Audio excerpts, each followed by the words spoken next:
안녕하세요. 오늘의 데일리 뉴스레터에 오신 것을 환영합니다. 1. 탈레반의 특이한 행동. 2. 한국 기술의 마법. 3. 중국은 왜 한국을 두려워하는가? 한번 진실을 알아봅시다.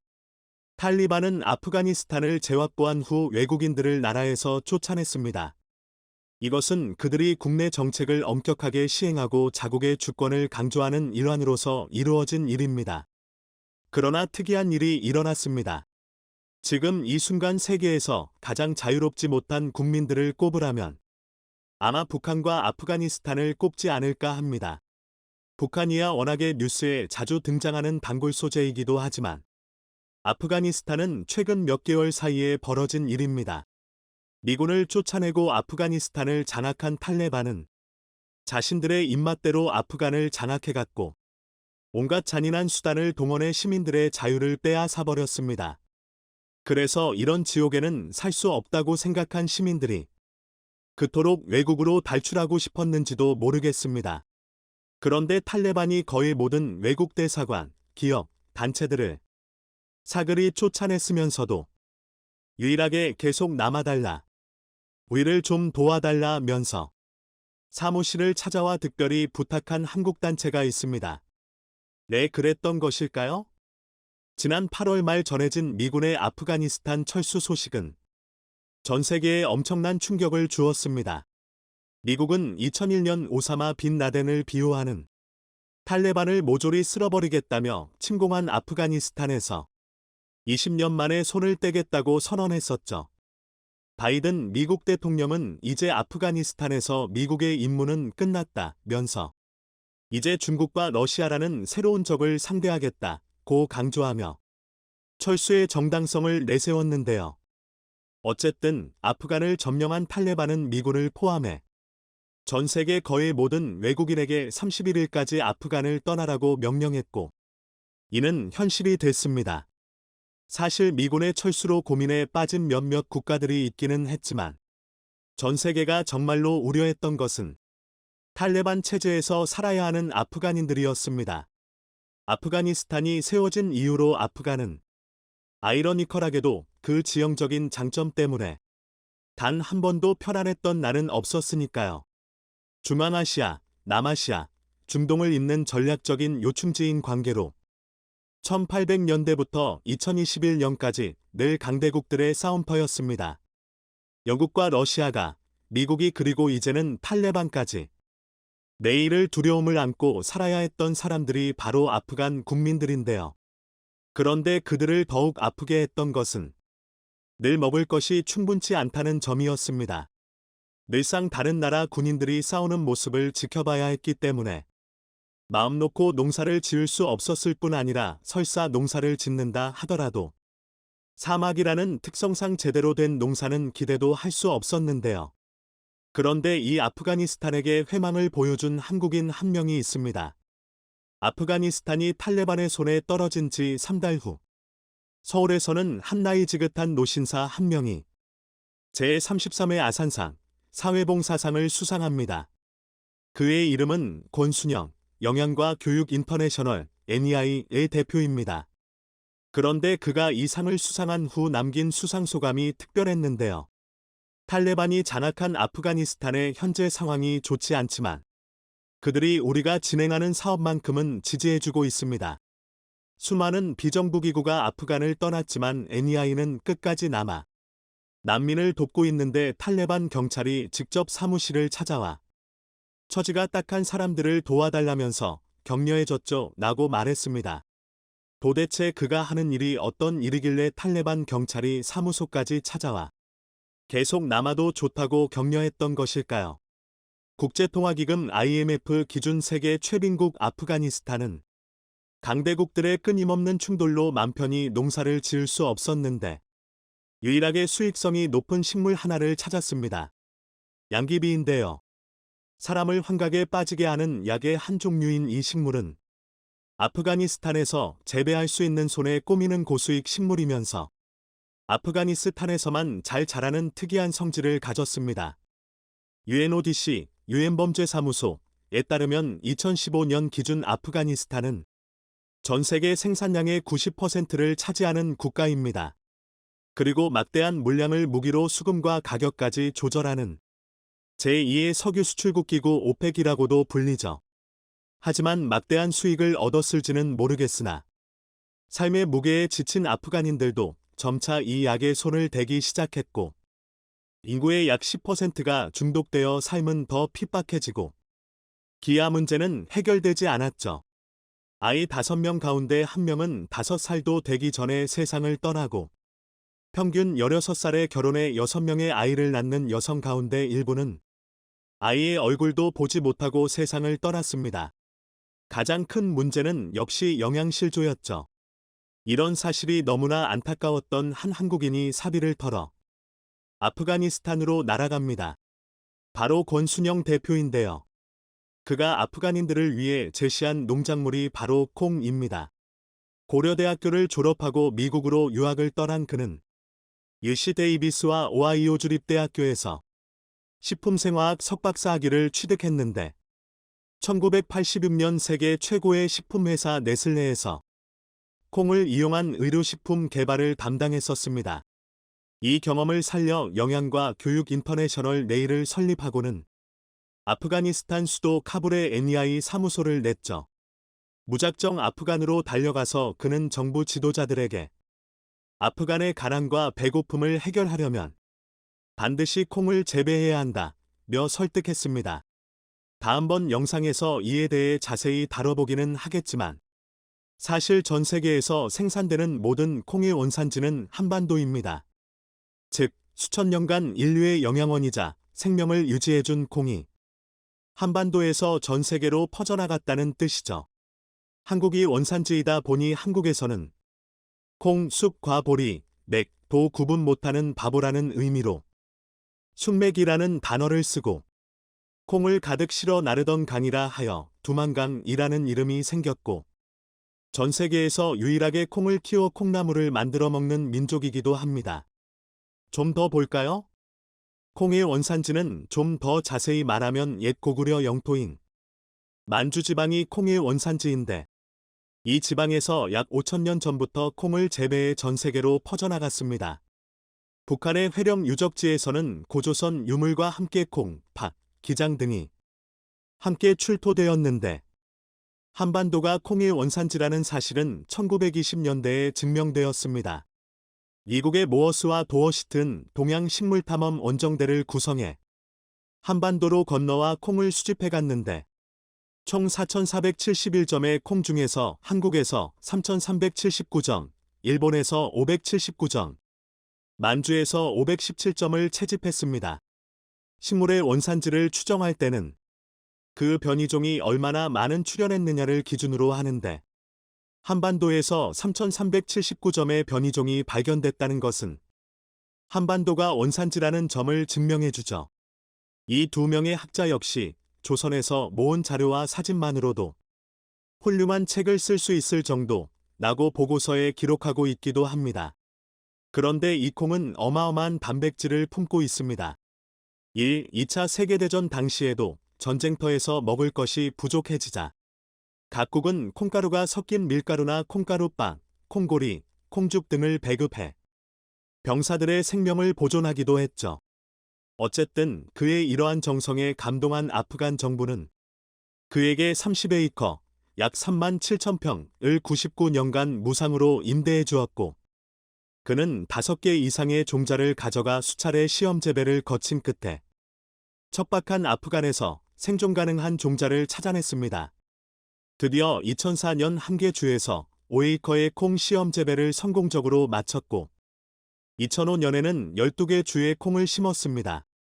그리고 올해는 아프가니스탄 전체 34개 주 가운데 30개 주가 콩을 심고 있다고 하는데요. 물론 사막이 많은 아프가니스탄에서 식물을 재배하는 것은 쉬운 일은 아닙니다만 콩은 달랐습니다.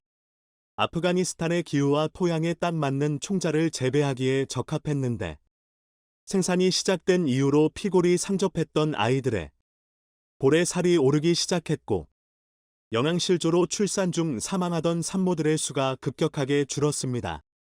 왜냐하면 영양실조의 가장 큰 원인은 단백질 부족인데 콩은 소고기 25%, 나 닭고기 22%, 달걀 13%와 달리 40% 가까운 단백질을 함유하고 있으니까요. 여러분들도 두부를 만들고 남은 비지라는 것을 비지찌개 한 그릇이면 밥 한 그릇 뚝딱 할 정도로 훌륭한 식재료죠. 그런데 이 비지의 국제적 명칭은 일본어 오카라인데 아프가니스탄에서는 비지라고 부릅니다.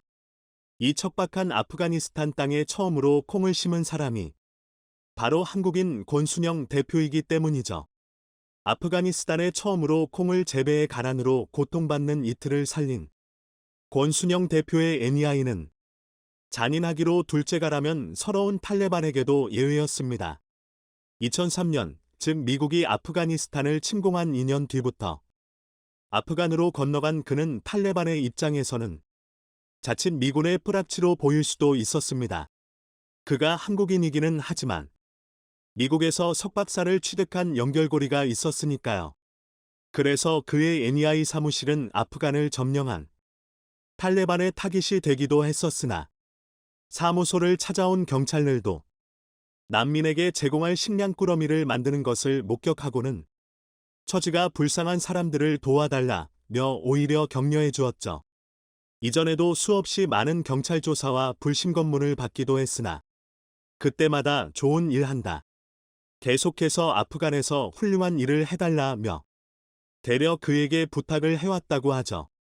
그가 전 세계를 공포에 떨게 만든 탈레반의 마음을 얻을 수 있었던 것은 역시 그가 진심을 다해 아프가니스탄의 영양실조 퇴치를 위해 노력했기 때문이 아닐까요? 사실 많은 선진국들이 개발도상국이나 기아에 허덕이는 가난한 국가를 돕겠다며 아프리카 모델을 내세워 아프간을 도우려고 했습니다. 막대한 자금을 쏟아부으며 아프리카처럼 도와주겠다고 선언했지만 대부분 실패했죠. 권순영 대표는 아프가니스탄은 민족적 자긍심이 아주 높은 나라다. 타국의 원조를 고마워하지만 한편으로는 수치스러움과 부담을 느끼기도 한다. 그래서 자급자족할 수 있도록 도와주어야 한다고 강조합니다. 그래서 권 대표는 한국 역시도 전쟁을 경험한 후 헐벗고 굶주린 경험을 공유하고 그들에게 자급자족의 달콤한 열매를 나눠주기 위해 아프가니스탄으로 갔습니다. 아프가니스탄의 수석 경제 고문이었던 자킬 리원은 권 박사는 맨몸으로 와서 무엇을 할 것인가를 고민했다. 처음에는 먹어보지도 못한 콩을 키운다는 것에 의구심이 들었으나 그의 노력에 아프가니스탄인들의 마음이 열렸다고 회상합니다. 현재 권 박사는 큰 꿈을 꾸고 있습니다. 올해 미군이 철수하면서 더 혼란스러워지기는 했으나 이제까지 아프간 34개 주 가운데 30개 주에서 콩을 재배하지만 이제 사실상 전쟁이 끝났기 때문에 나머지 4개 주에서도 곧 콩을 재배할 계획입니다. 그리고 아프가니스탄에 딱 맞는 봉 총자를 개발하고 재배하고 가공하고 시장을 만들어 공 가치사슬을 구축하겠다고 선언했습니다. 2030년까지 연간 30만 톤의 콩을 생산해 국가 스스로가 영양실조를 퇴치하는 날까지 멈추지 않겠다고 했죠. 그의 이러한 자리명 영양실조 퇴치 모델은 다른 국가들도 큰 관심을 보입니다. 스리랑카, 탄자니아, 필리핀, 인도 등이 그에게 NEI 모델을 도입하겠다는 의사를 여러 차례 밝혔고 그의 이 모델이 전 세계 영양실조로 고통받는 이들에게 밝은 희망이 되었으면 좋겠습니다.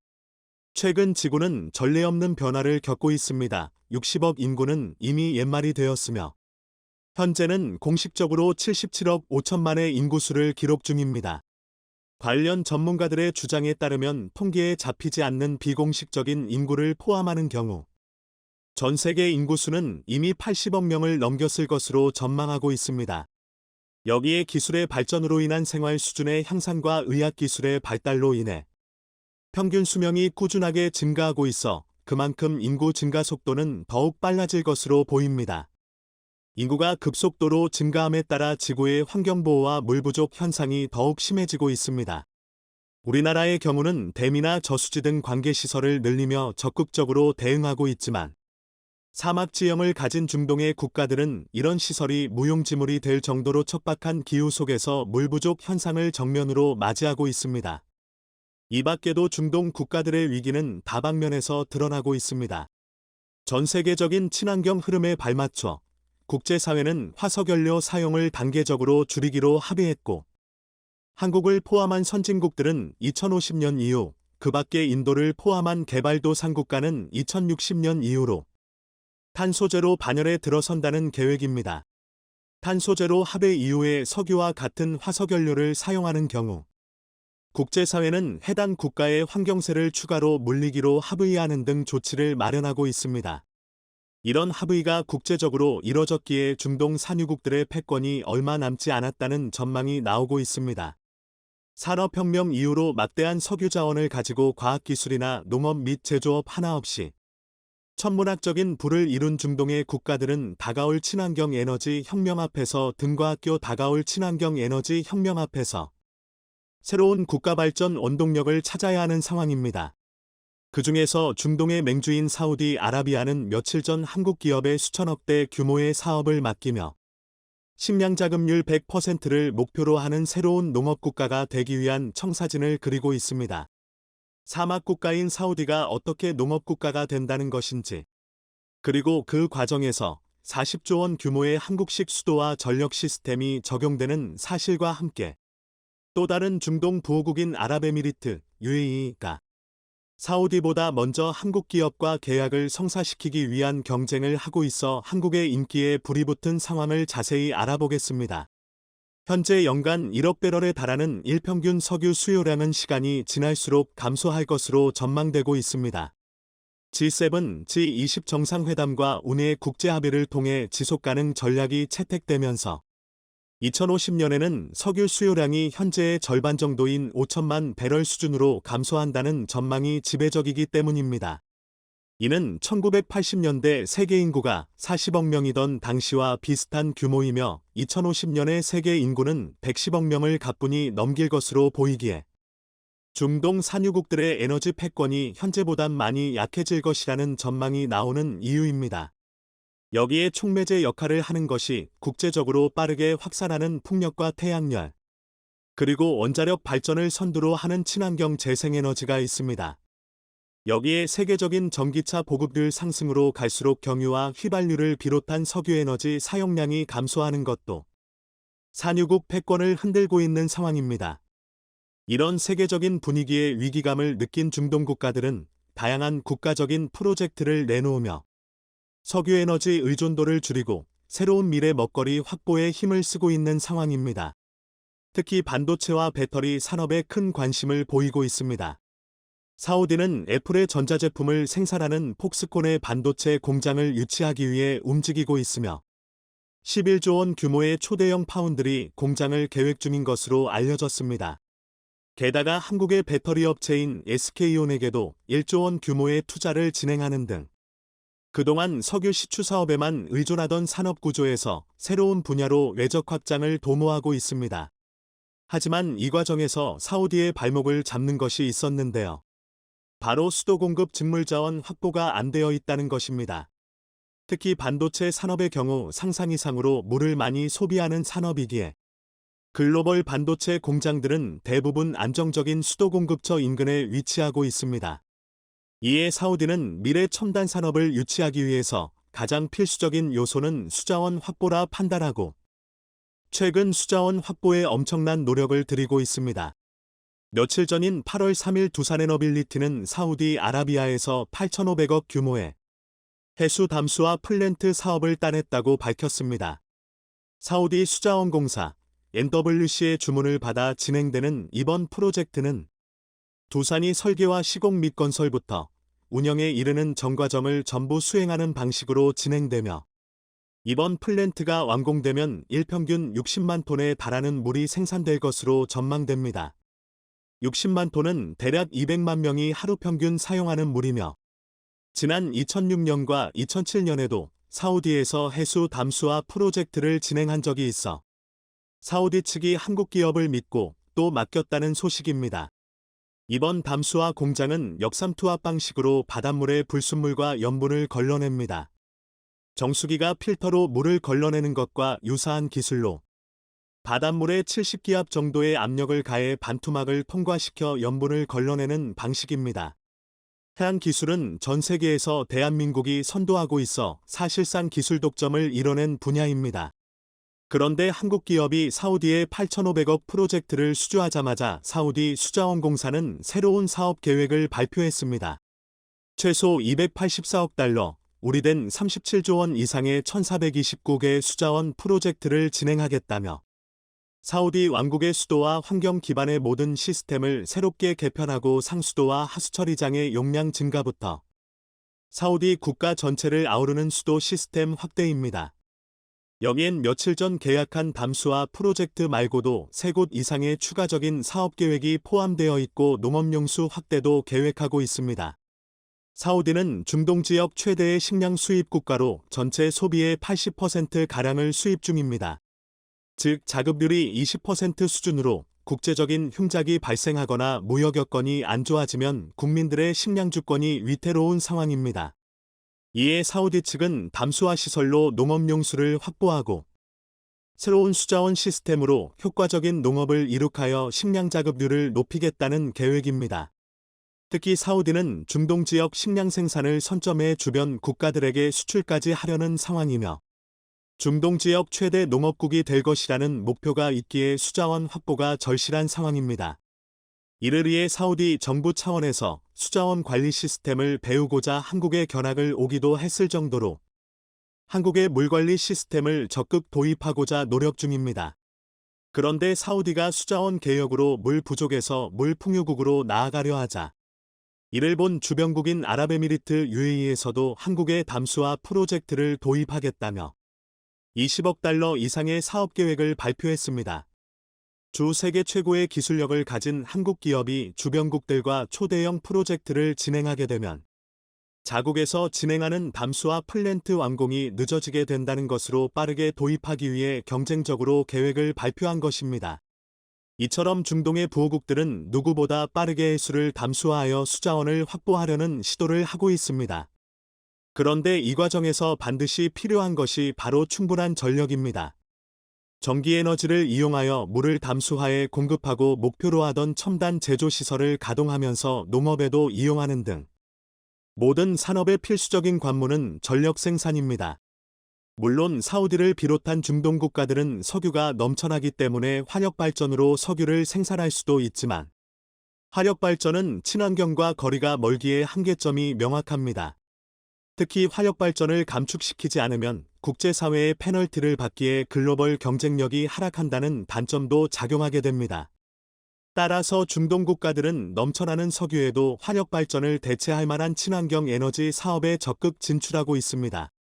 풍력발전 태양광 에너지는 물론이고 원자력 발전까지 추진하고 있습니다. 현재의 기술 수준으로는 풍력과 태양광의 효율이 부족하기에 다른 부가적인 발전 수단으로 빈자리를 채워야 합니다.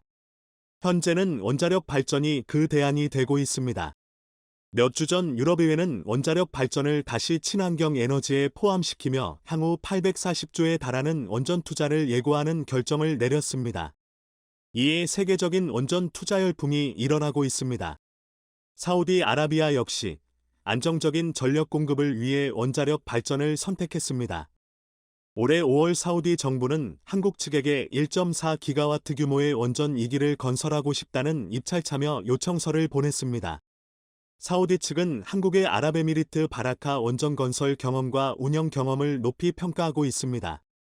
바라카 원전은 중동 지역 최초의 원전이며 원전의 냉각수로 필요한 수자원이 부족한 사막 지형에서 안정적으로 발전과 운영을 하고 있는 사상 최초의 원전으로 굉장히 상징적인 결과물입니다. 사우디 측이 목표로 하는 원전의 사업 금액은 12조 원이며 이를 통해 향후 60년 이상 안정적인 전력 수급을 가능하게 하고자 하는 목표입니다.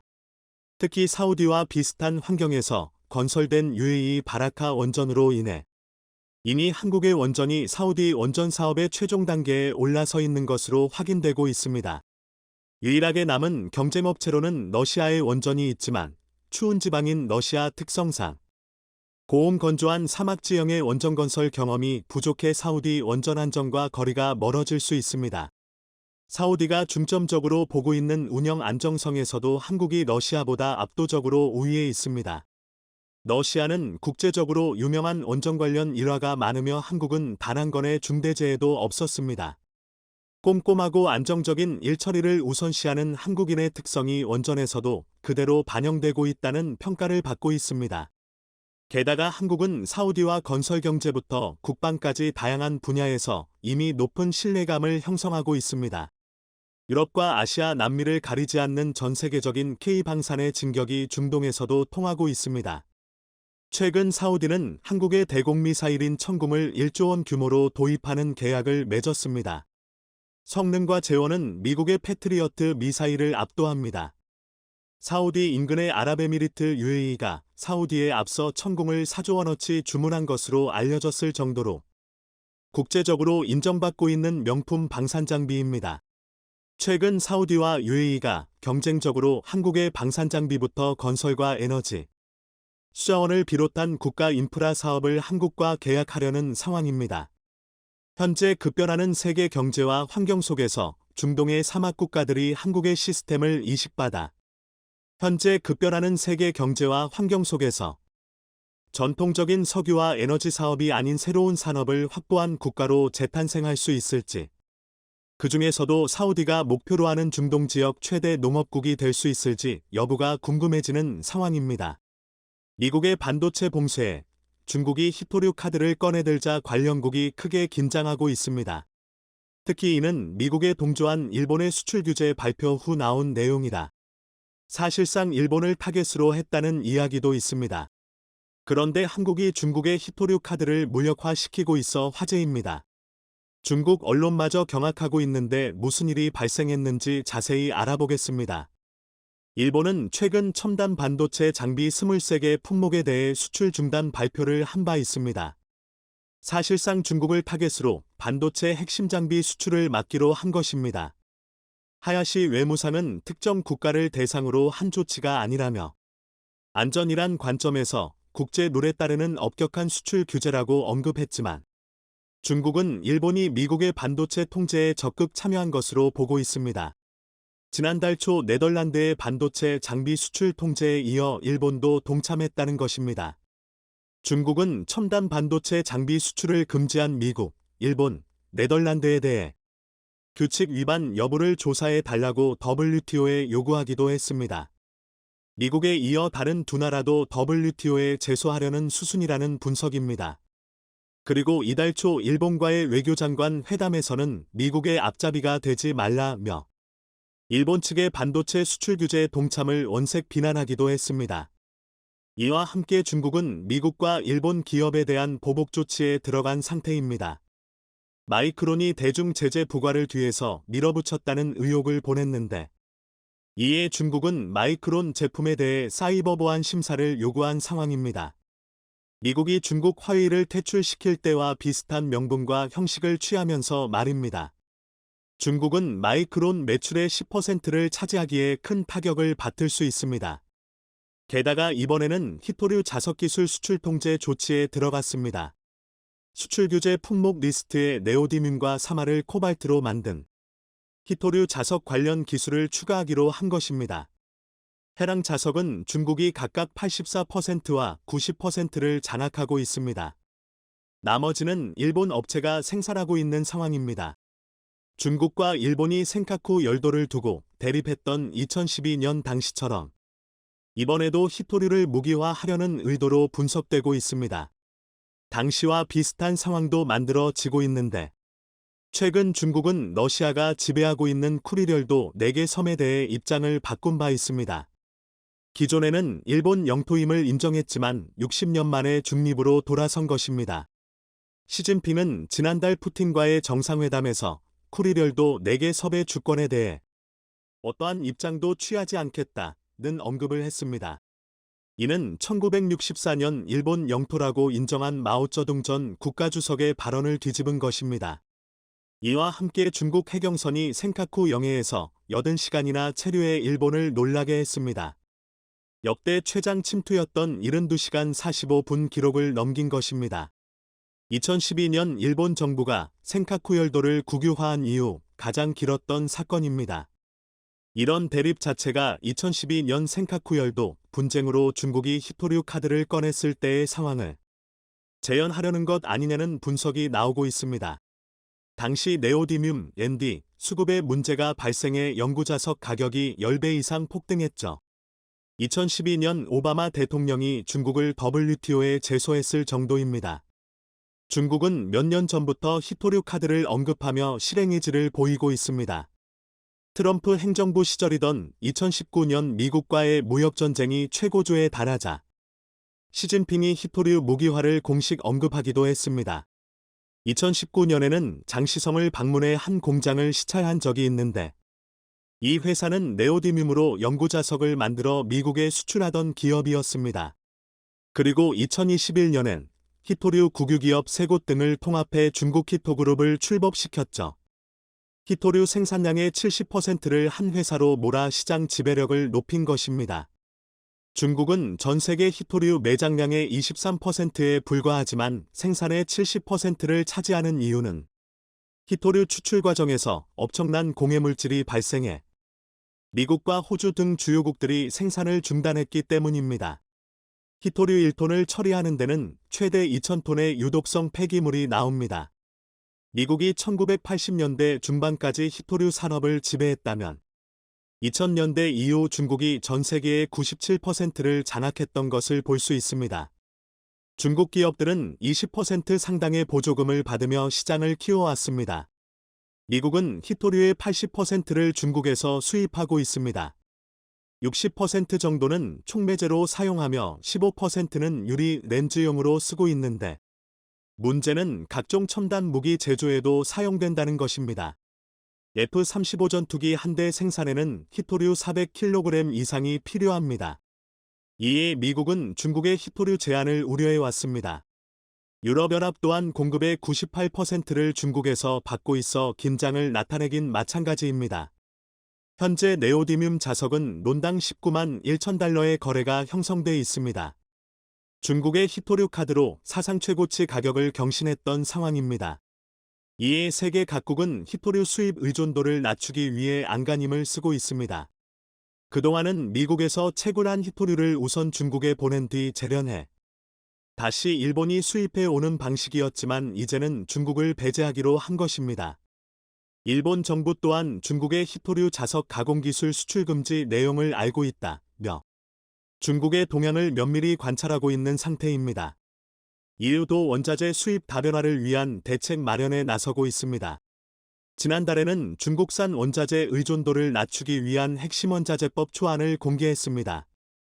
2030년까지 중국 등 제3국에서 전략적 원자재를 수입하는 비율을 역내 전체 소비량의 65% 미만으로 제한하기로 한 것입니다. 한국도 중국에서 히토류 자석을 88% 정도 수입하지만 대비를 해놓고 있습니다. 2019년 일본의 불화수소 등 수출 규제 조치를 순식간에 극복해낸 것을 봤기에 중국 또한 한국 기술력을 살피며 쉽게 수출 규제를 가하지 못할 것이란 분석입니다. 국내 언론들은 LG이노텍의 첨단 자석 기술에 주목하고 있습니다. 성림 첨단 산업과 공동으로 히토류 사용량을 60% 줄인 친환경 자석 개발을 완료해 전기차 모터 공급망이 교란되는 상황에 대비할 역량을 쌓아왔다는 것입니다. 네오디뮴이나 사마륨 코발트 같은 중히토류 사용량을 대폭 줄인 것이 특징입니다. 중히토류는 고온에서 자역을 유지하기 위해 필수적인 물질입니다. 해당 함량을 줄이게 되면 자석의 내구성에 문제가 생길 수 있습니다. 그런데 성림첨단산업과 LG이노텍이 기술적 어려움을 해결했고 기존보다 성능을 개선한 제품을 선보였습니다. 15kGauss, kg까지 성능을 내 현재 상용 제품보다 우수한 편입니다. 이 자석을 탑재하면 모터의 출력을 키우면서 크기를 줄일 수 있습니다. 이는 40년 가까이 고성능 자석을 개발해온 일본을 제친 기술로 머신러닝 방식의 시뮬레이션 기법을 도입해 최소 2년 이상 걸리는 개발 기간을 절반으로 단축시켰다는 설명입니다. 일본 언론마저 해당 내용을 보도하며 중국의 수출 규제 무력 카드로 주목하고 있습니다. 중국의 히토류 통제 소식에 현대비엔지 스틸이 상한가를 가기도 했는데 이는 지난해 4월 성림첨단산업 지분 16.5%를 확보하며 이래 주주로 올라섰기 때문에 관련주로 부각된 것입니다. 히토류 원료 가공에 있어서도 국내 공장이 주목을 발고 있습니다. 호주 ASM이 100% 출자한 KSM메달스는 국내 유일 히토류 생산 기업입니다. 전기자동차와 풍력 터빈에 들어가는 네오디뮴 급속을 주력으로 생산하는데 네오디뮴 자석은 현재 생산 시운전 단계에 있습니다.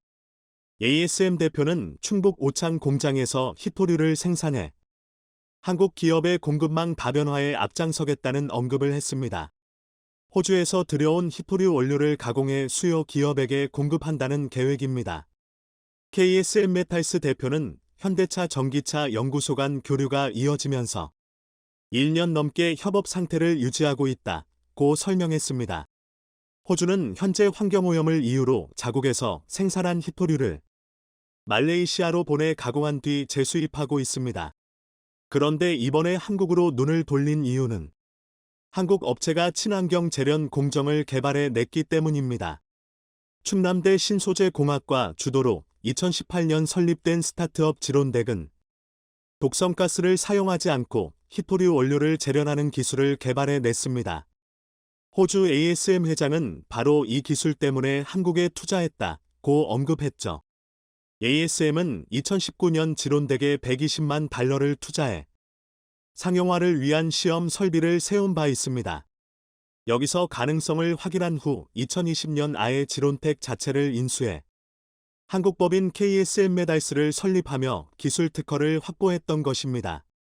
그렇게 작년 5월 청주 공장이 완공됐고 한국 연구진이 핵심 인력으로 배치돼 있습니다. 원료 주입부터 합금이 나오는 전 과정을 무인화한 상태인데 이는 전 최신 세계에서 기술이라는 시도의 설명입니다. 본 적이 없는. 한국은 지금껏 히토류 합금을 생산하지 않던 나라였습니다. 어렵게 캐더라도 재련 과정에서 독성가스가 생기는 등 환경 오염이 심한 것도 이유입니다. 그래서 네오디뮴이 들어간 연구자석은 완제품 형태로 수입해 왔습니다.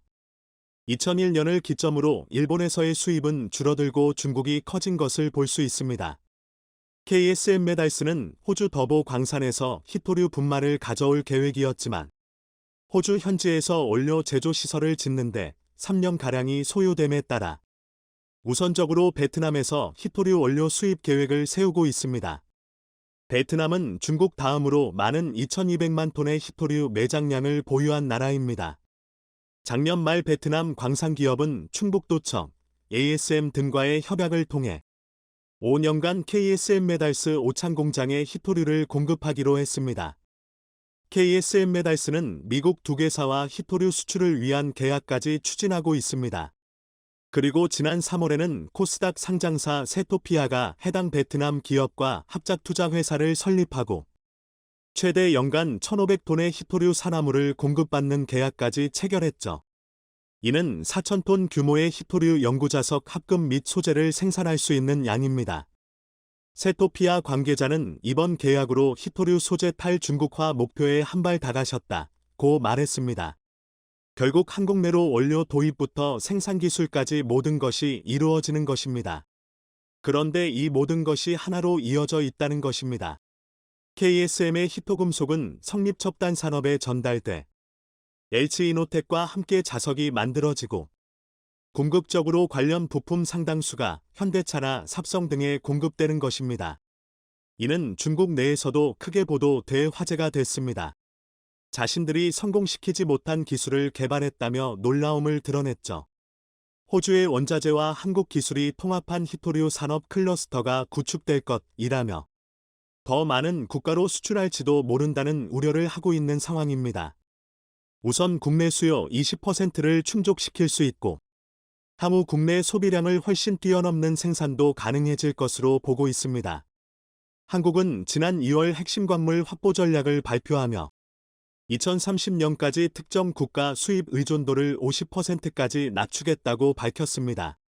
게다가 한국국가표준기술원은 히토류 소재별 기준을 명확히 규정한 후 이를 정량화할 수 있는 표준을 개발키로 했습니다. 전기차 모터 등의 히토류 성분을 표기해 관련 부품 내 히토류를 좀 더 쉽게 재활용할 수 있는 기반으로 삼겠다는 것입니다. 세계 자석 시장 규모는 2021년 340억 달러에서 2028년 730억 달러로 급격하게 성장할 전망입니다. 그런데 여기서 한국이 기회를 잡는 것입니다. 한국은 히토류 자석 기술을 더 키워 중국의 위협에서 벗어나야 할 것입니다. 시청해 주셔서 감사합니다.